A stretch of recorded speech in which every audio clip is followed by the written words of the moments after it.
Hello again, everyone. This is Dana once again, and we are going to do another English lesson. This is the original reading, writing, grammar lesson plan. Let's begin. For today's lesson objectives, at the end of the lesson, students, you should be able to demonstrate understanding of the different words used for traveling, apply the use of the prepositions in, on, and at when talking about traveling. So this is our goal for today. Okay, so first of all, I'd like to ask you a question. Are you familiar with using the prepositions in, on, and at? I'm sure you have heard that a lot of times. So, in this lesson, we are going to focus more on that. Okay, so for today's discussion, this is all about the prepositions used for traveling. So, we're going to focus more on the in, on, and at. Very simpler prepositions. Okay, now, second questions. Have you ridden any of these modes of transportation? Okay, so you have an airplane there, you got a helicopter, and this is a jet, and this is a submarine. You have a boat here, you have a ship. This is a car, right? Just like this one, more like a wagon here. And then you've got a truck over here, you got a monster truck, you have bicycle, you have a scooter, you have a unicycle. Now, of course, this is an ambulance. I hope you don't get to ride in this because that's not very good. And this is like a Jeep, and of course, this is another car, as I said, wagon. Okay, so we are going to deal with the different words we use when we travel. Okay, including the ones that we mentioned. So, what words do we use, or what prepositions do we use when we're using these vehicles? Okay, first, the most generic or the most common word we use when we move from one place to another is the word travel. Okay, so the travel means to go from one place to another, as I said earlier. So this is a very basic word when we're going from place to place. Okay, now the other word is roam.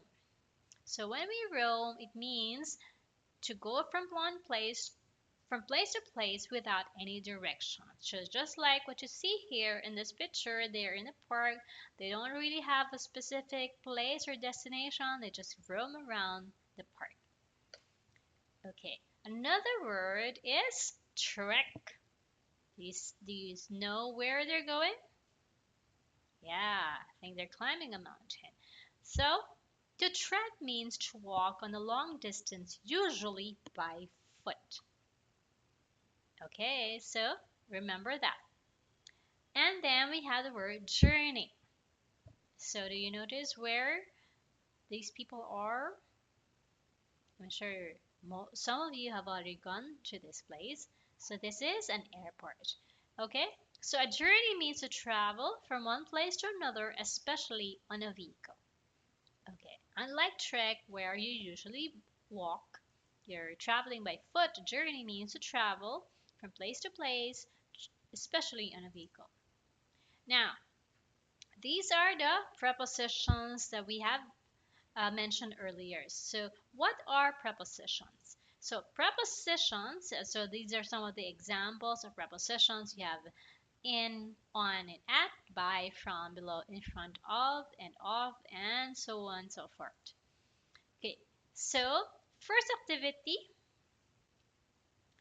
you have to make your own sentences and to talk about a place you often go to and how you go there. Okay, so make your own sentences and let's talk about a place you would like to go to and you often go to, whether it's a daily, weekly, or monthly basis or a yearly basis of that, and tell us how you go there. Now, so again, let's discuss about the three basic prepositions of place, the in, on, and at. Okay, so for the in, we use the preposition in when we can sit on a vehicle. Example, in a car, in a truck, in a helicopter. What about on? So we use on for vehicles where we can stand or walk. Example, on a bus, on a ship, or on a plane. We use on as well for public transportation. On the bus again, on a plane, on a ship or cruise, on a train, on the subway, on the trolley. Whereas for the word at, we use it for places where you can wait or where you wait for transport at the bus stop, at the taxi stand, at the airport, at the train station, at a stop sign, at an intersection, and at a crosswalk.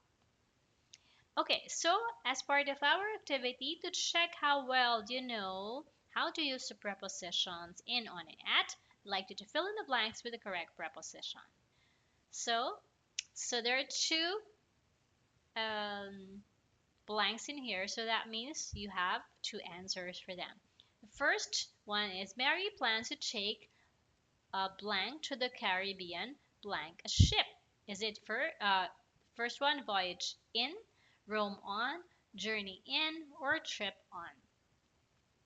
Second, our family is planning to blank from Texas to Florida blank a car. Is it trip on, move in, travel in, or journey on? Next one, the athletes blank to different countries blank a private plane. Is it tour on? Is it trek of? Is it travel on? Or is it move on? Number 4, Doug and his pet dog always blank the playground every morning. Is it journey in, trip in, tour in, or roam around? And we have number 5, she still couldn't believe she learned how to blank easily from one place to another while blank a bicycle. Is it trek in? Is it move on? Is it journey in or roam on? Okay, so we're going to check your answers later on. Okay, as part of your homework, we are going to ask you to. Okay, so I'm sure you're familiar with this place. Do you know where this is? Yeah, this is the Eiffel Tower. A lot of us dream of going to the Eiffel Tower, right? In Paris.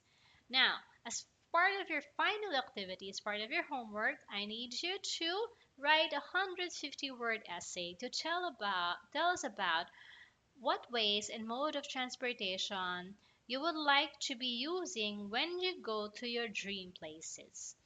So you don't necessarily have to just talk about one particular place, but you can talk about different places that you'd like to go to, whether it's just in your country or somewhere abroad. But you have to tell us what mode of transportation do you think you would like to use when you go there. Okay? So that's just about it for our lesson. Thank you guys for being with me in this lesson once again, and I'll see you next time.